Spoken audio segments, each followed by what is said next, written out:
Niech zabrzmią fanfary. O właśnie, bo moment jest niezwykły. Otóż w Terenwizji pojawi się Land Rover w testach terenowych i to nie będzie byle jaki Land Rover, bo to jest, można powiedzieć, nówka sztuka prosto z salonu. Land Rover Discovery, 2020 rok, silnik 2.0, 180 koni.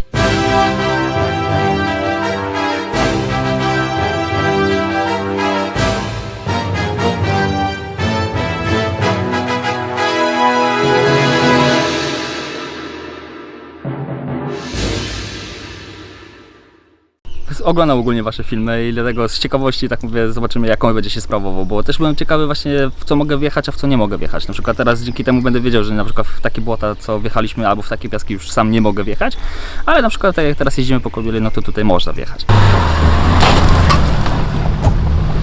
Oczywiście to nie jest najbardziej terenowa wersja tego auta, dlatego że jest wersja również z zawieszeniem pneumatycznym. Ogólnie jemu to tylko brakuje kamer z przodu i w lusterkach i systemu pneumatycznego zawieszenia. Pneumatyczne zawieszenie jedynie co 5 cm podnosi, co zyskujemy dużą przestrzeń, ale no szczerze dokładać 30 000, no to trochę szkoda. Tak, 3 dychy za pneumatykę. Dokładnie.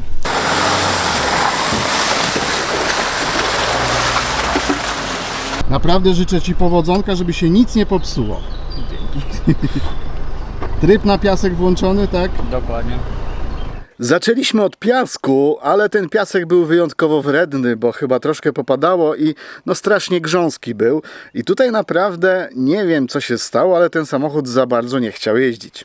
Spuściliśmy powietrze z opon, włączyliśmy specjalny tryb do jazdy po piasku, ale moim zdaniem to nie jest kwestia opony, bo opony szosowe na piachu powinny sobie dawać radę. To jest chyba sytuacja, kiedy jednak brakuje prześwitu.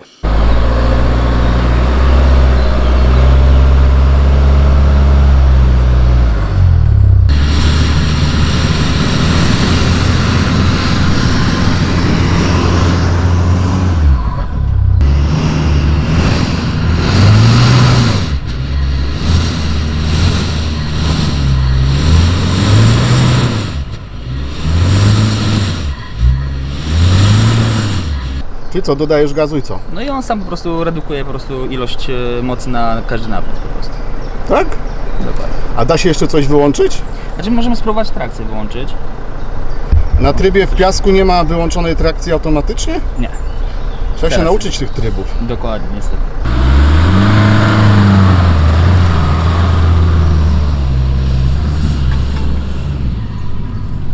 Spróbuj teraz na automacie zblokować mu skrzynię na 1 albo na 2.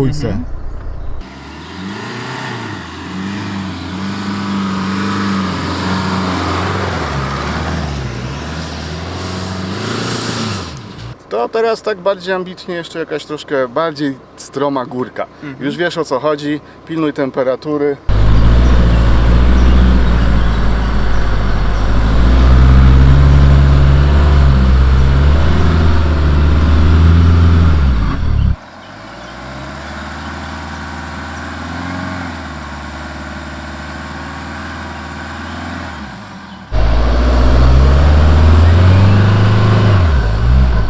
Jest coraz gorzej, ale dajemy radę.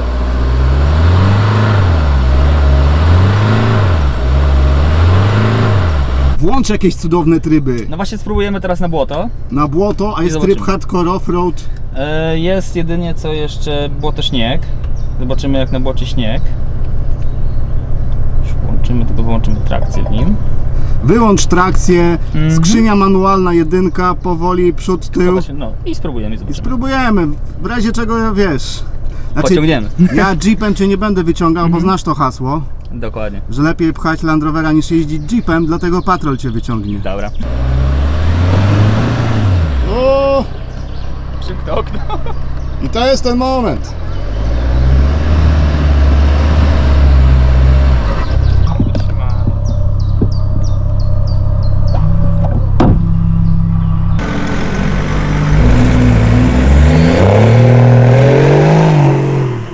Spuściliśmy ciśnienie. Nie pomogło. No nie. Ile on waży? 2200. 2200. Dokładnie. To wszystko tłumaczy. Ciężar. Gazu, gazu!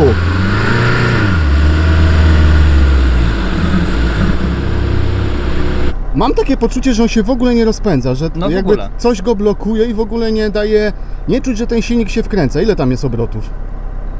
Obrotów tutaj mamy na maksa praktycznie. Tak? Niestety przerzuca mi cały czas na dwójkę i cały czas jedynką i przez to, że jest ten moment zmniejszenia obrotów, to nie chcę iść w ogóle. A nie da się zblokować skrzyni na 1 na stałe? Nie, właśnie niestety nie. To nie jest przypadłość tylko Land Rovera, ale wszystkich nowych SUV-ów, że te systemy elektroniczne strasznie ograniczają moc samochodu. Na przykład, jeśli zblokujemy jedynkę w skrzyni automatycznej, to po przekroczeniu określonych obrotów komputer i tak włączy dwójkę, chociaż nie powinien. Moim zdaniem to jest takie zabezpieczenie przed, nie wiem, przegrzaniem silnika, czy przed przekroczeniem jakichś krytycznych obrotów. W terenie niestety skutkuje to tym, że auto ciężko napędzić, ciężko trzymać na wysokich obrotach i taki nawet delikatny podjazd pod piasek jest praktycznie niemożliwy, bo skrzynia sama zaczyna zmieniać biegi. Niestety im więcej tej elektroniki, tym wszystko potrafi się bardziej skomplikować. No, zauważyłem, że kręcą się tylko 2 przednie koła, co mnie zdziwiło, bo jakby był ustawiony jakiś ten tryb bardziej terenowy na błoto, więc powinno, nie wiem, jakoś chociaż doblokowywać ten napęd, albo chociaż przód i tył 50/50 mieć proporcje, a kręciły się tylko 2 przednie koła. Po chwili się okazało, że czujniki ABS-u są zasypione błotem troszeczkę po jednym przejeździe przez kałużę i przez to wszystkie te tryby nie chcą działać, bo one działają w oparciu o ABS. Także teraz auto pojechało trochę przeczyścić czujniki i zobaczymy, no. Ale on przejechał po kałuży 2 razy i się zablokowało. Słuchaj, no, Ale nie, dzisiaj chwalimy. chwalimy. To przepiękny jest ten samochód, jest bardzo ładne wnętrze, ma takie komfortowe i ten przełącznik od trybów jest taki okrągły. No. Delikatnie, powoli, na prostych kołach. Teraz się kręcą tylne koła. Nic nie zmienia. Jest okej. Trochę takim impetem. O, delikatnie. No i na wykrzyżu się kręci.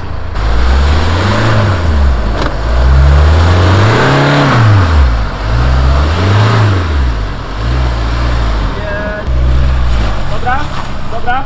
Na takich kołach jedź. Jedź, nie hamuj, jedź. W lewo koła, prosto, w lewo. Dobrze, delikatnie. Poprowadź go tak, żeby nic sobie nie uszkodził. W lewo koło i cofnij. W lewo. Cofnij jeszcze kawałeczek, żebyś wjechał kołami bardziej na tą górkę. W sensie skręć teraz w prawo, cofając. W kamerze może tego nie widać, ale ten teren jest bardzo taki pofałdowany i bardzo łatwo ten samochód się krzyżuje i naprawdę wygląda to, jakby jechał po płaskim, ale tutaj są naprawdę duże dziury.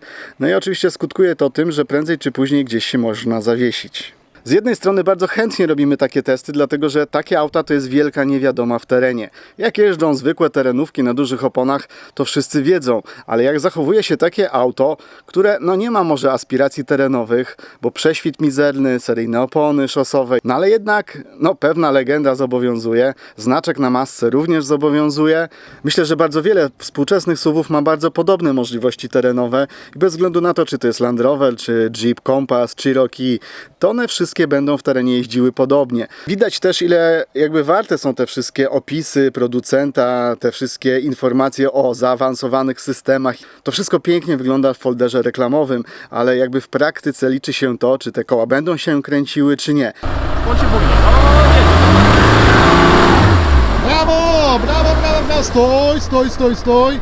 Najlepszy tryb offroadowy to jest pilot na zewnątrz, widzisz? Dokładnie. Olać te systemy. Bardzo dobrze, teraz już będzie bezpiecznie. Dobrze. Dobra.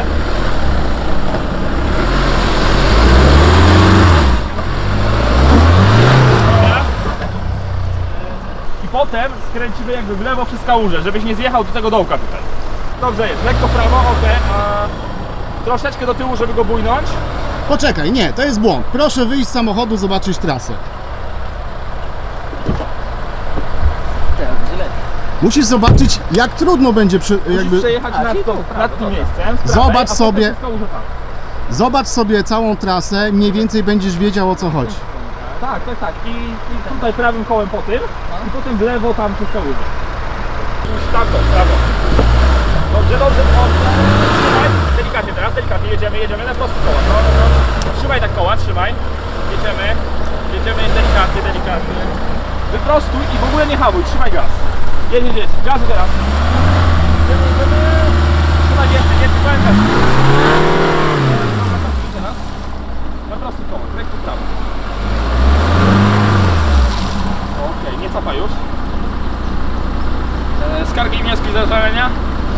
I tak daleko dojechał.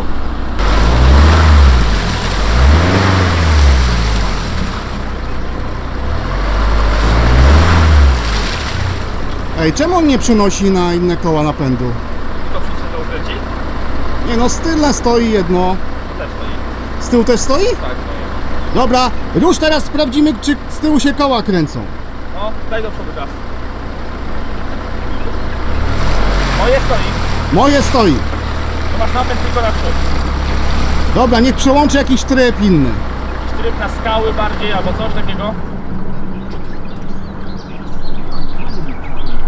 Tak? Błędy? Chodź, zobaczysz, co narobiłeś. Chyba nie wysiądę. Już? Aha.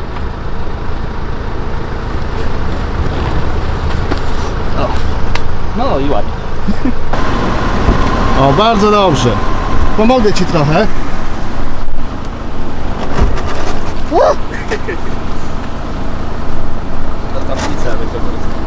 Wiesz, co tam się wyświetla w środku? A czy błędy ogólnie ABS-u i wszystkiego i rozłącza całkowicie tylny napęd. Bo jest jakby błąd hamulca postojowego. Czego błąd? Hamulca postojowego. A jaki on ma wpływ na napędy? Nie mam pojęcia, ale jest wyłączony. Teraz zgasiłem go, włączyłem na nowo i działa.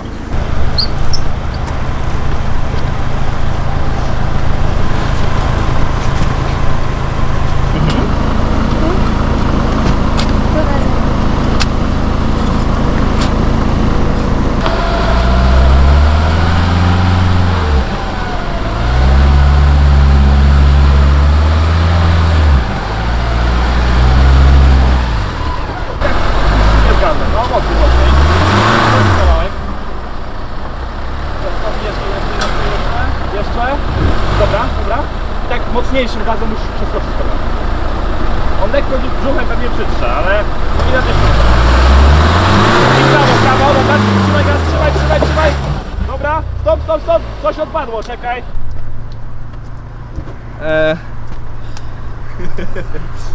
No, teren wizja przynosi pecha podobno, nie? Przepraszamy.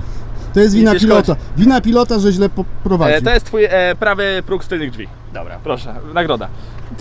naprawimy. Ale to jak to jest na takich zatrzaskach tylko? Tak, na samych To zatrzaskach jeszcze jest. zatrzask ci dam, bo znalazłem. W sumie bez tych progów to lepiej by było. No lepszy, no. Super. Delikatnie jakby na dole to. Dobra, i teraz gazu. Jedź.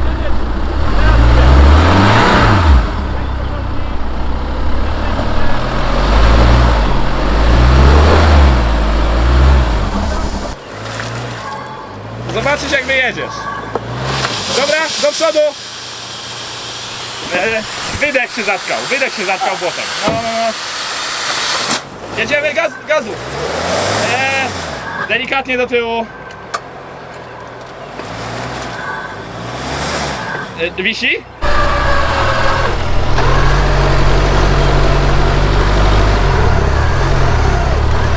Dobrze. Ładnie idzie? Przepraszam cię, naprawdę. O, to trzeba najpierw umyć. Trzeba umyć? No, bo tam nie dociśniemy. A ty teraz. To chyba schodzi w całości. No właśnie jakoś tak. Ach, to już bliżej niż dalej.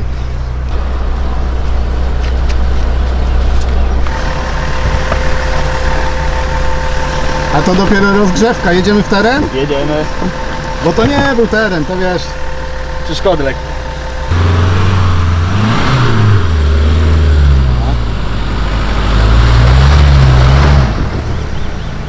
Tu nie chodzi o to, żeby hejtować jakoś ten samochód, czy nabijać się z jego możliwości terenowych, tylko chodziło o to, żeby zobaczyć, co się stanie, kiedy taki miejski SUV, jednak z napędem na 4 i z tymi różnymi trybami wspomagającymi, wjedzie jakiś teren, który jest troszkę trudniejszy. Także ten film potraktujmy jako taką ciekawostkę, jako takie może ostrzeżenie, że jednak takie samochody, no, w taki trudniejszy teren się nie nadają. Kończy się to, jak widać, pourywanymi zderzakami, plastikami itd. Jeśli ktoś z naszych widzów kupił na przykład Discovery 5 w jakiejś mega offroadowej wersji albo na przykład nowego Defendera, no to zapraszamy na testy. Obiecujemy, że będą delikatne jak zawsze, także czekamy na zgłoszenia. Teraz będzie Discovery Sport jechał na szosowych oponach. Podobno bardzo cichy SUV.